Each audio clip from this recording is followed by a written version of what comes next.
of 2024.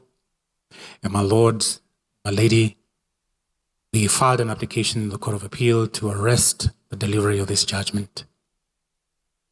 This was after the 4th of June. The same petition was not heard when you had directed and ordered it be heard on this, on the 7th of June, 7th of May. You had ordered, directed it be heard on the 4th. On that 4th, it was not even listed for a mention. It was listed for a hearing.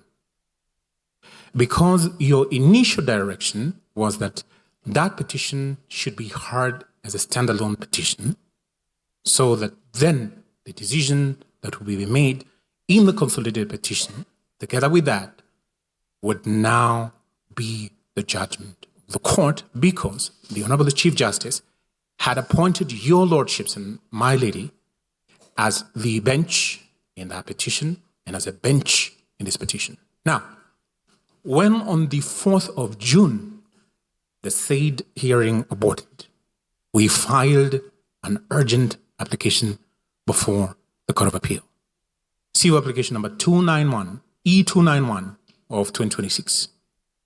I also wrote an email letter to the Chief Justice as the head of the judiciary to bring into her attention the precipitate injury and ruinous violation of the petitioner's right to be heard before you render yourselves in this petition. Accordingly, the Court of Appeal certified that application as urgent. This morning, I served on everyone, including all the parties that are before you now. That application relates to the Court of Appeal's jurisdiction under Article 165(3), and therefore, in deference to the authority of the Court of Appeal, the matter being sub judice in the Court of Appeal, to arrest the delivery of a judgment, so that then a judgment can be rendered that is encompassing that petition and the consolidated petitions. I had, in deference to Section 20, subsection 1H of the High Court Administration and Organization Act, informed the Deputy Registrar of this court that that application pertains to the arrest of the delivery of your judgment. And the Honorable Deputy Registrar then alerted me, asked me if I had communicated that to everybody, and I did. And therefore, in deference to the equivalent of the least pendants rule, that application being alive before the Court of Appeal, that this Honorable Court then defers the delivery of the judgment. My lords, as I close, my lady, the right to be heard, being enshrined in Article 25C of the Constitution, it is non-abrogable. It cannot be abridged.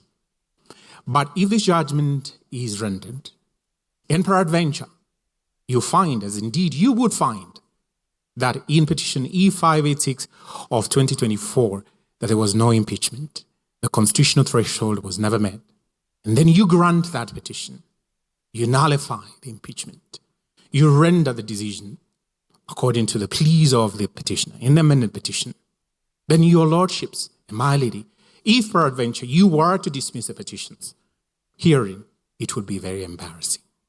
So I suggest, in deference to that constitutional authority of the Court of Appeal, that you defer the rendering of this judgment. We can be heard tomorrow because we filed our submissions ready for the 4th of June in that E586. And then the ship can sail. You can render a judgment whether to dismiss or grant. Thank you.